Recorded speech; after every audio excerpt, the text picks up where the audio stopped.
নমস্কার বন্ধুরা, welcome back to my channel Champa রান্নাঘর। আজ আমি আপনাদের সঙ্গে শেয়ার করব দুর্দান্ত স্বাদের পিঠার রেসিপি, যেটা হাফ বাটি গোবিন্দভোগ চাল আর মাত্র 2 চামচ ঘি দিয়ে তৈরি হয়ে যাবে।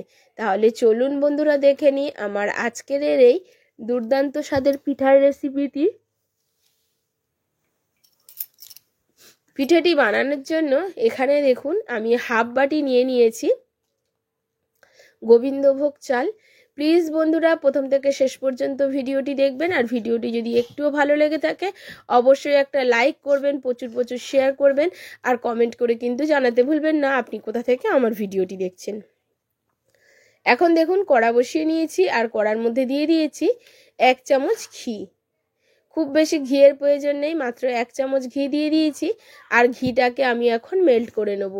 এখন এর মধ্যে দিয়ে দিচ্ছি হাফ বাটি গোবিন্দভোগ চাল, আর চালটাকে খুব ভালো করে আমি লো ফ্লেমে ভেজে নেব।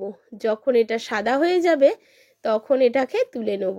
ভাজতে ভাজতে এর মধ্যে দিয়ে দেব 2টো এলাচ। এই সময় এলাচটা দেবেন বন্ধুরা, তাতে কিন্তু পিঠেটা হবে স্বাদে গন্ধে অতুলনীয়। আর দেখুন, হ্যাঁ বন্ধুরা, আমি কিন্তু প্রথমেই চালটাকে ধুয়ে রেখেছিলাম, তো সেটা আমার বলা হয়নি। চালটাকে ধুয়ে আর জল ঝরিয়ে রেখেছিলাম, তারপরেই কিন্তু আমি ঘিয়ে ভেজেছি। এটা মনে করবেন না যে চালটাকে আমি ধুয়ে নিইনি। এইবারে দেখুন ভাজা চালটাকে একটা মিক্সির জারে আমি তুলে নিচ্ছি। এই চালটাকে আমি গুঁড়ো করে নেব। আমার যে বন্ধুদের মিক্সির জার নেই তারা কিন্তু শিলের মধ্যে এটাকে বেটে নিতে পারেন। আর অবশ্যই করে ভাজা চালটাকে ঠান্ডা করে নিয়ে তারপরেই মিক্সির জারে এটাকে গুঁড়ো করে নিতে হবে। আর দেখুন বন্ধুরা, গুঁড়োটা কিন্তু একদম মিহি গুঁড়ো নয়, সুজির মতো গুঁড়ো হয়েছে, দেখতেই পাচ্ছেন। এবারে চলে যাব পরের প্রসেসে। আর এলাচ 2টো দিয়েই কিন্তু আমি পেস্টটা করে নিয়েছি, তাতে এলাচগুলো একদম মিহি হয়ে গেছে। এখন কড়ার মধ্যে আমি দিয়ে দেব ওই বাটিরই 1.5 বাটি দুধ, আর দিয়ে দিচ্ছি তার মধ্যে সামান্য লবণ। অবশ্যই এখানে লবণটা ব্যবহার করবেন। এবারে লবণটাকে দিয়ে একটু দুধটাকে জাল করে নেওয়ার পরে এর মধ্যে দিয়ে দিচ্ছি 1 চামচ ঘি। অবশ্যই এখানে ঘিটা দেবেন। ঘিটা যখন মেল্ট হয়ে আসবে দুধের মধ্যে আর হালকা মানে সবে ফুটবে দুধটা, ঠিক সেই মুহূর্তেই এর মধ্যে আমি দিয়ে দেব সেই গুঁড়ো করে রাখা চালটা। আর দেখুন বন্ধুরা, ঠিক এই সময়ই চালটাকে দিতে হবে। আপনি যদি ফুটন্ত অবস্থায় চালটাকে দেন তাতে কিন্তু চালটা দলা বেঁধে যাবে। আর যদি অল্প মানে খুব গরম হয়ে যাবে দুধটা, আর ঠিক ফুটে আসার আগের অবস্থাতে চালের গুঁড়োটা মেশান আর ঠিক এই রকম নাড়তে থাকেন, এতে কিন্তু কোনো রকম দলা বাঁধবে না চালের গুঁড়োটা, আর খুব সুন্দর একটা স্মুথ ডো তৈরি হবে। আর দেখুন বন্ধুরা, খুব ভালো করে নাড়াচাড়া করে নিচ্ছি। এই সময় কিন্তু পুড়ে বা লেগে গেলে পিঠেগুলো খেতে বাজে হবে, সেজন্য আপনাকে কিন্তু ঘন ঘন নাড়াচাড়া করতে হবে। আর দেখুন নাড়াচাড়া করতে করতে এক সময় কিন্তু এটা ডোতে পরিণত হয়ে যাবে। আর এই ডোটা বানাতে একদম বেশি টাইম লাগে না, মাত্র 3 থেকে 4 মিনিট মতো টাইম লাগে। প্লিজ বন্ধুরা আমার পাশে থাকবেন আর আমাকে সাপোর্ট করবেন। এই পর্যন্ত যদি ভিডিওটি একটু ভালো লেগে থাকে অবশ্যই একটা লাইক করে দেবেন, আর ফুল ভিডিওটির সঙ্গে থাকবেন। আর দেখুন ডোটা তৈরি হয়ে গেছে, আর ডোটা ঠিক এইরকম অবস্থায় এসছে। এখন এটাকে একটা থালাতে তুলে নিয়েছি, আর মাত্র এখানে আমি 4 চামচ মতো ময়দা নিয়েছি। বাইন্ডিংয়ের জন্যে এখানে ময়দাটা ব্যবহার করতে হবে। আর হাত সহ গরম, যে হাতে মানে ডোটার উপরে হাত দিলে আপনি সহ্য করতে পারবেন এরকম হাত ছোঁয়া গরম অবস্থায় কিন্তু ডোটাকে মেখে একদম স্মুথ ডো তৈরি করে নিতে হবে। দেখতেই পাচ্ছেন এখন এই ডো থেকে কিছু ছোট্ট ছোট্ট লেচি আমি তৈরি করে নিচ্ছি। দেখুন বন্ধুরা, লেচিগুলো যেন একই সাইজের হয়, তাহলে দেখতে ভালো হবে। আর দেখুন লেচিগুলো আমি তৈরি করে নিচ্ছি।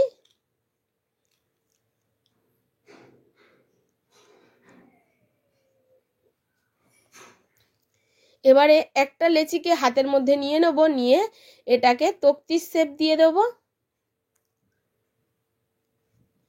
একটু খুব বেশি মোটা করার দরকার নেই বন্ধুরা, একটু পাতলা পাতলা করবেন, তাতে কিন্তু এগুলো বেশ ফুলবে আর ভেতরে কিন্তু রসও ঢুকবে।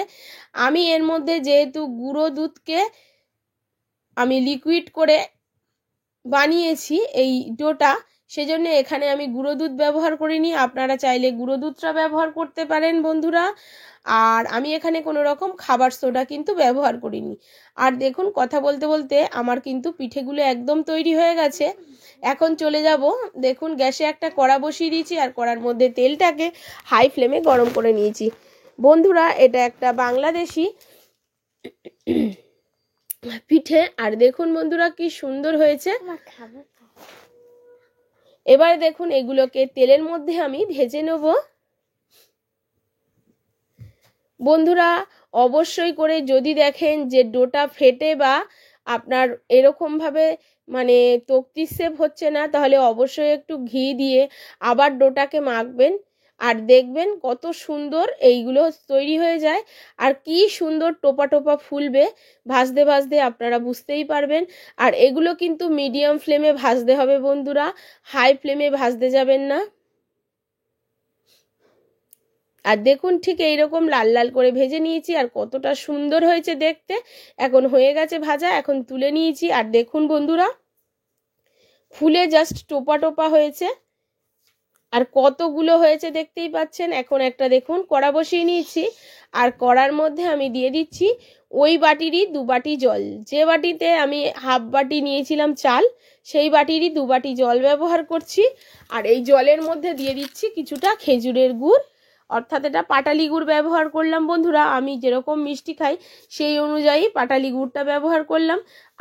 আপনারাও মিষ্টিটা আপনাদের স্বাদ অনুযায়ী বাড়িয়ে কমিয়ে নেবেন আর পিঠের পরিমাণের অনুযায়ী বাড়িয়ে কমিয়ে নেবেন।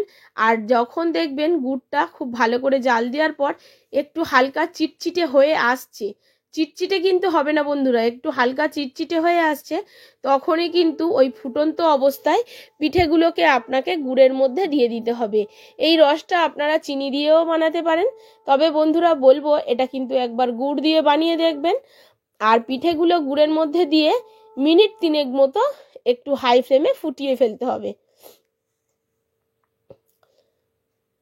আর এগুলো কিন্তু খেতে প্রচণ্ড টেস্টি লাগে বন্ধুরা। দেখুন 3 মিনিট মতো একটু ফুটিয়ে নেওয়ার পরে এটাকে ঢাকা চাপা দিয়ে রেখে দিলাম। স্ট্যান্ডিং টাইমে ঢাকা চাপা দিয়ে রেখে দিলাম, গ্যাসের ফ্লেমটাকে অফ করে। এই সময় আমি গুড়ের মধ্যে কোনো এলাচ দিইনি, কারণ গুড়ের নিজস্ব একটা এখন শীতকালে খুব সুন্দর একটা গন্ধ আছে। আর শীতের সময় এই পিঠেটা একবার অন্তত বানিয়ে দেখবেন, শীতের সবচেয়ে সেরা পিঠা এই পিঠা। আর দেখুন এবার স্ট্যান্ডিং টাইমে এটাকে কিন্তু আমি ঢাকা দিয়ে রাখবো প্রায় 5 থেকে 10 মিনিট পর ঢাকাটা আমি খুলে নিয়েছি। আর একটা আমি আপনাদেরকে ভেঙে দেখিয়ে দিচ্ছি ভেতরটা কতটা সুন্দর হয়েছে, স্পঞ্জি হয়েছে। আপনারা নিজেরাই বাড়িতে বানিয়ে একবার দেখতে পারেন বন্ধুরা। আর দেখুন একটা ফাটিয়ে দেখে দিচ্ছি, দেখুন কতটা রস ঢুকেছে ভেতরটা। দেখুন বন্ধুরা, আশা করি আমার আজকের এই পিঠার রেসিপি আপনাদের ভালো লেগেছে। যদি ভালো লাগে অবশ্যই লাইক করবেন, শেয়ার করবেন আর কমেন্ট করে জানাতে ভুলবেন না বন্ধুরা আপনি কোথা থেকে আমার ভিডিওটি দেখছেন। প্লিজ বন্ধুরা আমার পাশে থাকবেন, আমাকে সাপোর্ট করবেন। আপনাদের একটা লাইক, একটা শেয়ার, একটা সাবস্ক্রাইব আমাকে এগিয়ে যেতে সাহায্য করবে। তাহলে বন্ধুরা আবারও দেখা হবে অন্য কোনো নতুন ভিডিওর সঙ্গে। নমস্কার।